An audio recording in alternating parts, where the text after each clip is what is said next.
Hi అండి. నమస్తే. Welcome back to my channel. ఏంటమ్మా క్యాన్లు, కత్తులు పట్టుకొని వచ్చినావు, ఎక్కడేం పని లేదా నీకు అని అనుకుంటారా?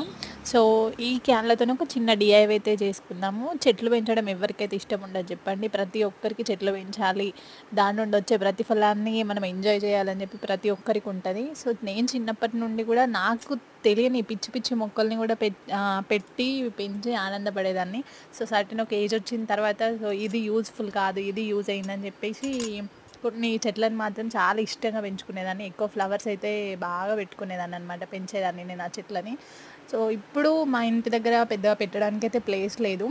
అందుకని నేను ఇట్లా కుండీలలోనే యూజ్ చేస్తున్నాను. అయితే ఇక్కడ నూనె క్యాన్లు కనిపించిన తర్వాత వాటినెందుకు వదలాలని చెప్పేసి చిన్నగా ఇట్లా నైఫ్‌ని వేడి చేసి ఇట్లా కట్ చేసి దాన్ని మొత్తం మట్టితోని ఫిల్అప్ చేసేసుకొని దానికి అడుగులో వాటరు పోనీకి అంటే మనం మొక్క పెట్టిన తర్వాత వేరు కుళ్ళిపోకుండా ఉండడానికి హోల్స్ వేసి ఇట్లా చెట్లయితే పెట్టుకున్నాను. ఈ ఐడియా మీకు నచ్చిందా? సో, మీరు కూడా ట్రై చేయండి. Tata, bye bye.